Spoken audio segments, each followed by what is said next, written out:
Hello students, this is Dr. B.L. Chaudhary, your school English teacher, and I do hope that all of you are healthy, happy at your home. So without wasting much time, today I wish to begin a chapter that is again related to fundamentals of English grammar, and it is phrase, clause and sentence. It is observed that students are very much confused between these three words, that is phrase, clause and sentence. And in your first chapter, letter to go, it is a grammar topic. It is given about relative clause. That also I will cover after explaining phrase, clause and sentence. So to explain this topic, relative clause, I have selected a little bit wide topic that will make your basics clear about English grammar, that is phrase, clause, sentence. So let's begin without wasting much time. So before I explain what a phrase, what is a clause, what is a sentence, I wish to discuss about levels of English language. Means you may say, we will begin from the smallest unit of a sentence. For example, there is a sentence. Ramesh is a teacher. And we all know that all together these four words, Ramesh is a teacher, it is a sentence. But we need to understand the sentence किससे बना है. The levels we need to see. The smallest. Let's discuss this one. This is about the basics that we need to understand. The smallest unit of a sentence is letter, that we call L-E-T-T-E-R. And I think as you all know that in English language there are 26 letters, A to Z. A to Z 26 letters are there, and only one alphabet is there. A to Z all together we call it alphabet. So sometimes it is also asked that how many alphabets are there in English language. The question itself is wrong. It is wrong to ask how many alphabets are there, but to make you confused, it can be asked that how many alphabets are there, and in general we may answer also that 26 alphabets are there, but students, that is wrong. Only one alphabet is there in English, that we call in Hindi Varnamala. Varnamala तो एक ही होती है. Varnamala we cannot have 26. So letters are 26. The smallest unit of sentence is a letter. R-A-N-E-S-H-I-S. These many letters are used to make this a sentence. Ramesh is a teacher. So we are using a number of letters to make a sentence. Then coming to the another unit that is bigger than a letter or letters, it is word. And we can define the word in this way, that, see this one, a number of, in this sentence, Ramesh is a teacher, four words are given. Ramesh is a teacher, four words are given. So letter का जो बड़ा unit है, that is a word, and suppose we need to define what a word means, that we can explain this way, that there is a meaningful combination. Meaningful combination of letters. Suppose we need to define the word W-O-R-D, what word means, that we can explain this word in the simplest way, that it is the meaningful combination of letters, or maybe a single letter too, that you can see here. It is also a word. Letter भी है और a word का भी काम कर रहा है, यहाँ पे word भी है. So सबसे smallest unit of word sentence का है, that is letter, that we call alphabet also, A to Z. उससे बड़ा जो यूनिट है that is word, WORD. Suppose I explain the definition of word. It means it is a meaningful combination of letters or maybe a single letter too, that we have seen here. Okay, I think you all understand this one. These are three words: phrase, clause, and sentence. These are the key points of our today's topic. Or in that clause, under clause I will discuss about related clause too. That is given one of the modules supplied by AECS to your WhatsApp group, that you can discuss there also. All the things are written the same way. Coming to phrase. Phrase is letter से बड़ा होता है word, word से बड़ा phrase, phrase से बड़ा clause, clause से बड़ा सबसे बड़ा है that is sentence. So phrase means it is a group of words which gives the meaning, which gives the meaning but not complete. So phrase, I wish to explain something in a different way. A group of words which gives the meaning but not the complete meaning. That you can understand in this way. See the example. The sun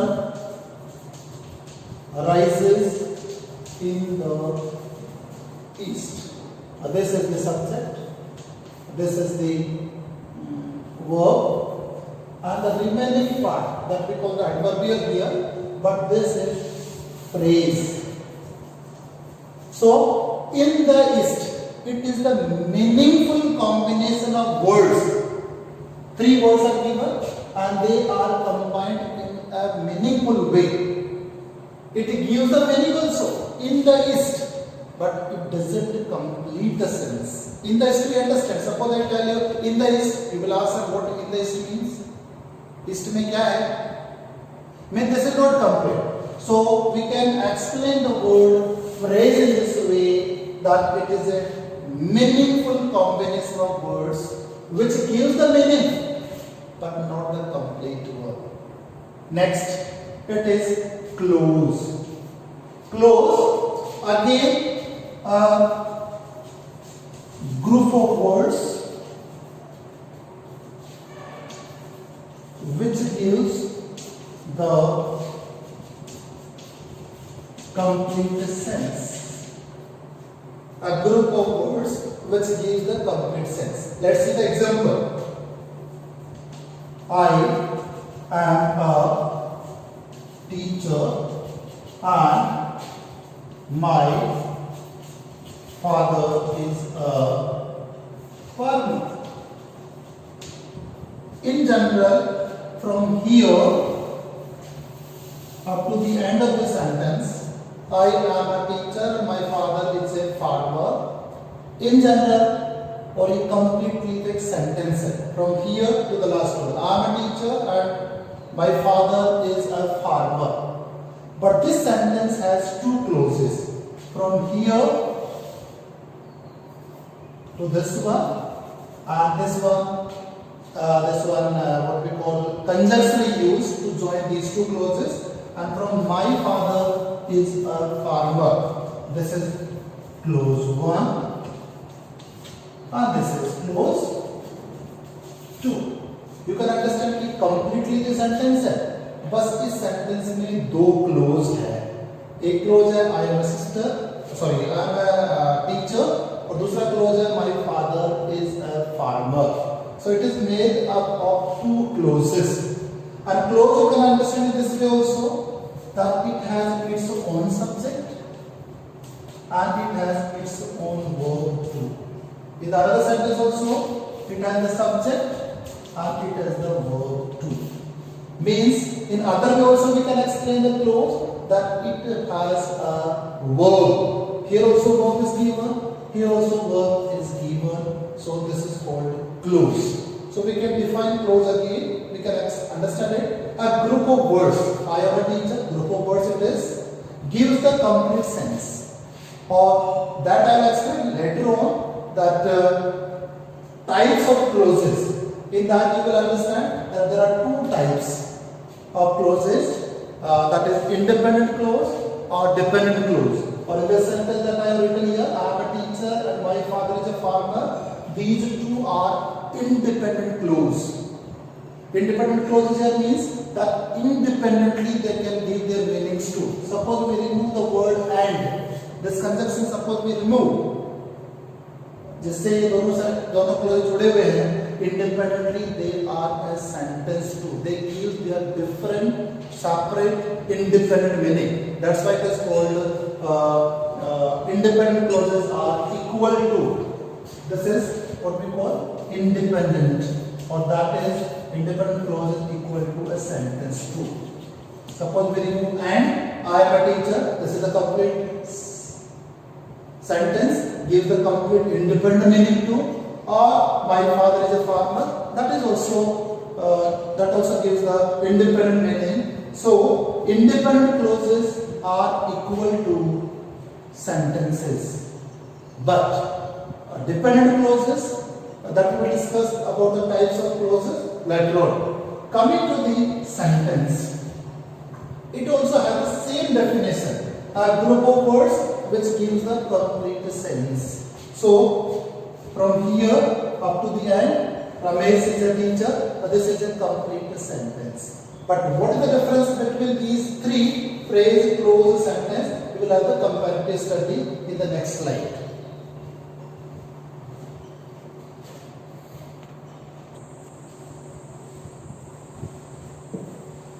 So see the comparative study of phrase, clause, sentence. That will make these 3 points more clear. And I think you will be able to understand the complete concept of phrase, clause, sentence. Phrase, in Hindi I think this is not important, but to make it more clear I have written here. Phrase in Hindi means vakyans. Clause, it is called upavakya. Sentence refers to vakya.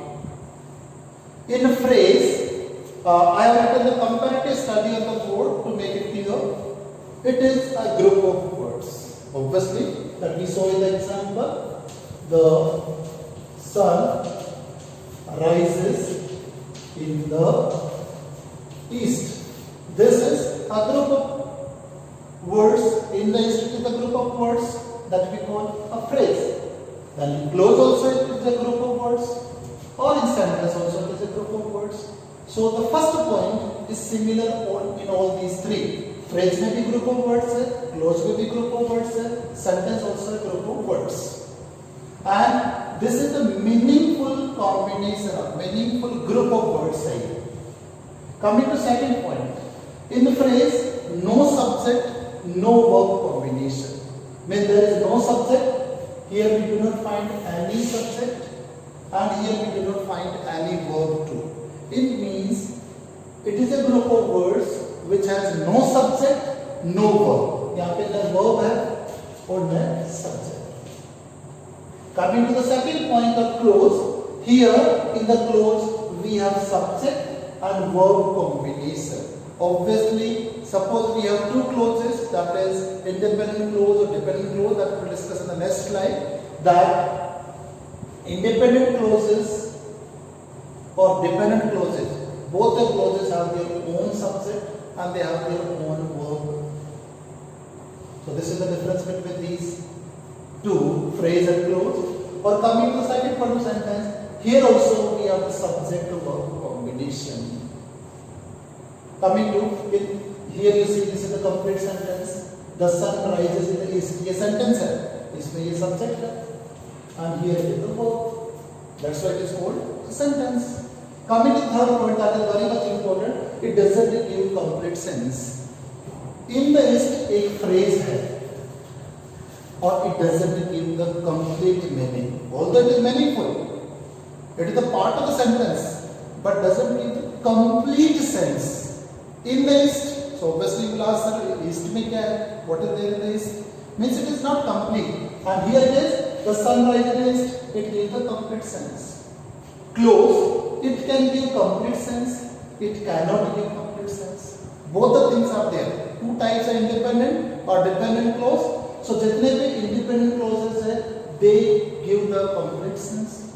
It cannot give the complete sense. जितने भी dependent clauses है, obviously the word itself tells dependent means that is dependent on other clause or other part of the sentence to make the sense clear, to make it more meaningful. That we'll discuss later on. You see here, example. If he comes, I will help him.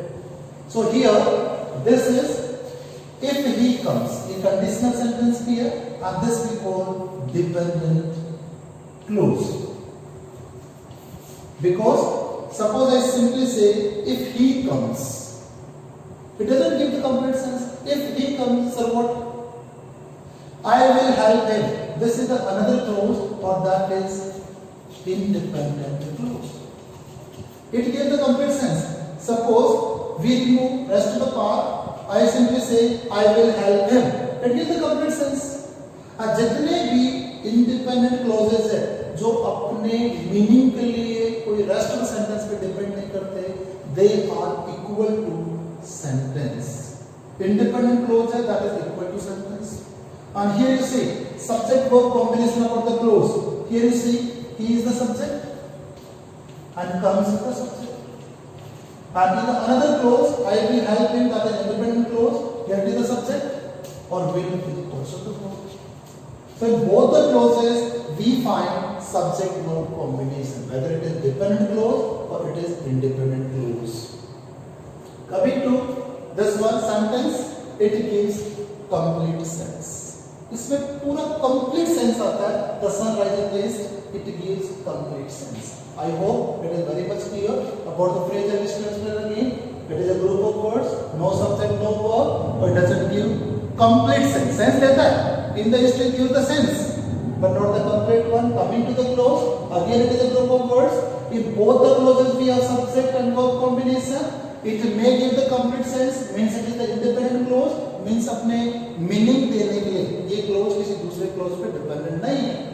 It cannot give complete sense. It means it is a dependent clause. If he comes, a dependent clause है. I will help him. It is independent clause. और जितने भी independent clauses हैं, in general we may call them equal to sentences too. But suppose it is a part of this independent clause, suppose it is a part of the sentence, then obviously it is clause only. We cannot call it a sentence. अगर ये sentence का part है तो इसको हम clause ही बोलेंगे. चाहे भले independent हो, भले इसका independent meaning निकलता हो. But then also we call it a clause. But independent clauses are just equal to sentence in terms of meaning. Coming to sentence, it is a group of words, subject verb. Here is the subject, sorry, this one, the sun, or verb is also there, rises, subject verb combination there, it gives a complete sense. Let's discuss about types of phrase, this one, clause.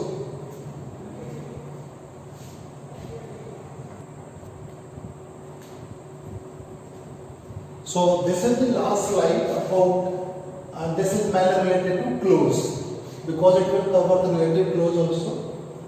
And the earlier slide we have discussed about the types of clause, but here I want to make it more clear that there are two types of the clause. First one, it is principal. In some of the grammar books it is written principal clause. Somewhere it is discussed as independent clause, or somewhere it is written as main clause. Coming to the second type that we call subordinate, and that is dependent on others, that we call dependent clause. So mainly we have these two words. First one, it is independent clause, that we call main clause and principal clause also. Coming to the second type, that is dependent clause, it is subordinate as well as dependent clause.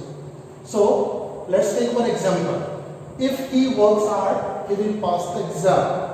So these are the two clauses. As we discussed earlier, meaningful combination of words which has a separate subject and separate verb. Here is the subject and this is the object. Sorry, this is the verb. Here is the subject and this is the verb. So these are the two clauses in one sentence. If he works hard, he will pass the exam. So this is clause number 1 and this is clause number 2. So which one is dependent clause or which one is independent clause? So obviously as the word itself tells, independent, अपने आप में independent है, it is not dependent on others to get the meaning. So here he will pass the exam. This is the independent clause.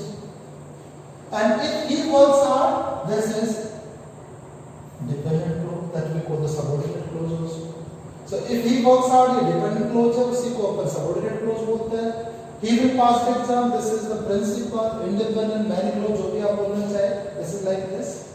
Now coming to the main topic that is given in your first chapter, a letter to God, and there one exercise is given that is related to relative clause. A relative clause means we use relative pronoun to introduce relative clause. There to make a relative clause. Relative clause लिखने के लिए हमें relative pronoun की जरूरत पड़ती है. We need relative pronoun.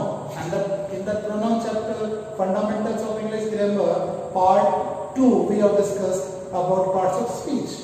So here it is written that relative pronoun चाहिए ये clause बनाने के लिए. Relative clause बनाने के लिए we need relative pronoun. और relative pronoun कौन से होते हैं? Who, which, whom, but, whose, that. And that is used. See the example. The man who cheated you. These are the examples. The man who cheated you. The man, comma, who cheated you, comma, is my friend. So here we are using the term who. It is relative pronoun. Who क्या है? Relative pronoun है. और all together this is a clause or a clause which begins with a relative pronoun is called relative clause. Again listen, relative clause वो clause होता है जो clause relative pronoun से शुरू हो और that gives the extra information about the subject or it may be about the object also. So who cheated you? The man who cheated you. This who cheated you gives the extra information about the man. Otherwise, this is also correct. The man is my friend. This is also complete sentence. But इस sentence पे एक clause डाल दिया using relative clause, relative pronoun. With that pronoun, इसमें extra information दी. वो आदमी कौन सा? जिसने आपको cheat किया? Is my friend. Coming to other sentence, the poem which I wrote was praised by all. मैंने जो poem लिखी थी, that is praised by many people. So here, which I wrote, that begins again from relative pronoun, and which I wrote gives the extra information about the subject, the poem. Here, who cheated you gives the extra information about the subject, the man. Coming to relative clauses gives more information about the subject that we have seen in these two examples. Gives more information about the subject. It may give more information about object too. You see the example. I went to see a doctor. मैं doctor से मिलने गया. Whom I met in Delhi. So this is the object of the sentence. And here this is a relative clause. Whom I met in Delhi. मैं उसी doctor से मिलने गया जो मुझे दिल्ली में मिला था. So a doctor is the object. Whom I met in Delhi. This is the relative clause that again begins from a relative pronoun, and that gives the extra information about doctor. So let's summarize. Relative clause में relative pronoun होता है और ये जो relative pronoun है या जो relative clause है that gives the extra information about the subject or object. In this sentence, the man who cheated you. This who cheated you gives the extra information about the man. And here in this sentence, I went to see a doctor whom I met in Delhi. Whom I met in Delhi gives extra information about the object. Here it gives extra information about the subject, about the object. So this is all about relative clause. See the exercises which are given in your chapter Letter to God. Good day.